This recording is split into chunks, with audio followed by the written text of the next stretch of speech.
पूज्य पिताजी, मुझे यह जानकर हैरानी हुई कि आपने मेरे बचाव पक्ष के लिए स्पेशल ट्रिब्यूनल को एक आवेदन भेजा है। यह खबर इतनी यातना में थी कि मैं इसे खामोशी से बर्दाश्त नहीं कर सका। इस खबर ने मेरे भीतर की शांति भंग कर उथल पुथल मचा दी है। मैं यह नहीं समझ सकता कि वर्तमान स्थितियों में और इस मामले पर आप किस तरह का आवेदन दे सकते हैं। आपका पुत्र होने के नाते मैं आपकी पैतृक भावनाओं और इच्छाओं का पूरा सम्मान करता हूं, लेकिन इसके बावजूद मैं समझता हूं कि आपको मेरे साथ सलाह मशविरा किए बिना ऐसे आवेदन देने का कोई अधिकार नहीं था। आप जानते थे कि राजनीतिक क्षेत्र में मेरे विचार आपसे काफी अलग हैं। मैं आपकी सहमति या असहमति का ख्याल किए बिना सदा स्वतंत्रता पूर्वक काम करता रहा हूं। मुझे यकीन है कि आपको यह बात याद होगी कि आप आरंभ से ही मुझसे यह बात मनवा लेने की कोशिशें करते रहे हैं कि मैं अपना मुकदमा संजीदगी से लड़ूं और अपना बचाव ठीक से प्रस्तुत करूं, लेकिन आपको यह भी मालूम है कि मैं सदा इसका विरोध करता रहा हूं।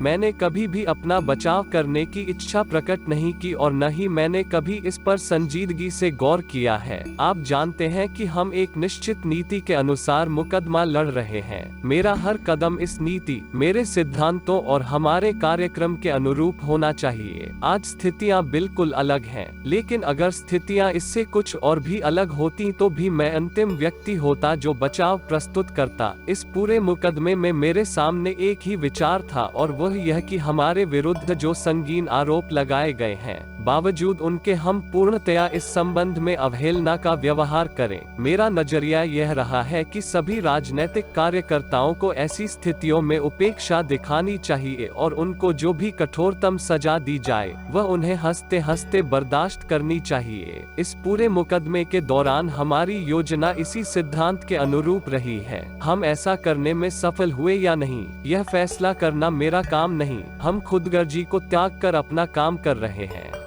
वायसराय ने लाहौर साजिश केस ऑर्डिनेंस जारी करते हुए इसके साथ जो वक्तव्य दिया था, उसमें उन्होंने कहा था कि इस साजिश के मुजरिम शांति व्यवस्था को समाप्त करने के प्रयास कर रहे हैं। इससे जो हालात पैदा हुए उसने हमें यह मौका दिया कि हम जनता के समक्ष यह बात प्रस्तुत करें कि वह स्वयं देख ले कि शांति व्यवस्था एवं कानून समाप्त करने की कोशिशें हम कर रहे हैं या हमारे विरोधी। इस बात पर मतभेद हो सकते हैं, शायद आप भी उनमें से एक हों जो इस बात पर मतभेद रखते हैं, लेकिन इसका मतलब यह नहीं कि आप मुझसे सलाह किए बिना मेरी ओर से ऐसे कदम उठाएं। मेरी जिंदगी इतनी कीमती नहीं जितनी कि आप सोचते हैं। कम से कम मेरे लिए तो इस जीवन की इतनी कीमत नहीं कि इसे सिद्धांतों को कुर्बान करके बचाया जाए। मेरे अलावा मेरे और साथी भी हैं जिनके मुकदमे इतने ही संगीन हैं जितना कि मेरा मुकदमा। हमने एक संयुक्त योजना अपनाई है और उस योजना पर हम अंतिम समय तक डटे रहेंगे। हमें इस बात की कोई परवाह नहीं कि हमें व्यक्तिगत रूप में इस बात के लिए कितना मूल्य चुकाना पड़ेगा।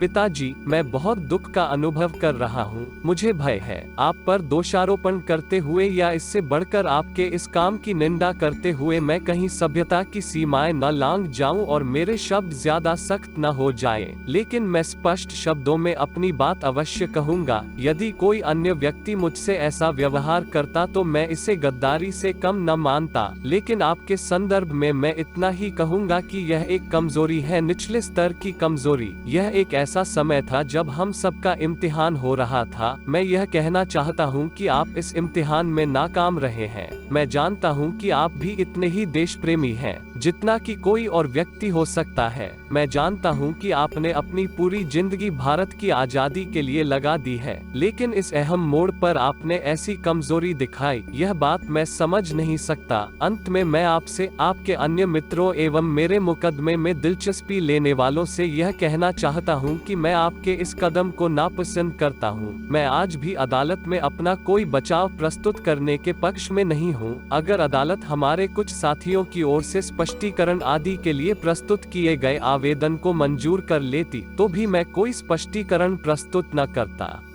भूख हड़ताल के दिनों में ट्रिब्यूनल को जो आवेदन पत्र मैंने दिया था और उन दिनों में जो साक्षात्कार दिया था उन्हें गलत अर्थों में समझा गया है और अखबारों में यह प्रकाशित कर दिया गया कि मैं अपना स्पष्टीकरण प्रस्तुत करना चाहता हूं। हालांकि मैं हमेशा स्पष्टीकरण प्रस्तुत करने के विरोध में रहा। आज भी मेरी वही मान्यता है जो उस समय थी। बोस्टल जेल में बंदी मेरे साथी इस बात को मेरी ओर से गद्दारी और विश्वासघात ही समझ रहे होंगे। मुझे उनके सामने अपनी स्थिति स्पष्ट करने का अवसर भी नहीं मिल सकेगा। मैं चाहूंगा कि इस संबंध में जो उलझनें पैदा हो गई हैं, उनके विषय में जनता को असलियत का पता चल जाए। इसलिए मैं आपसे प्रार्थना करता हूं कि आप जल्द से जल्द यह चिट्ठी प्रकाशित कर दें। आपका आज्ञाकारी भगत सिंह।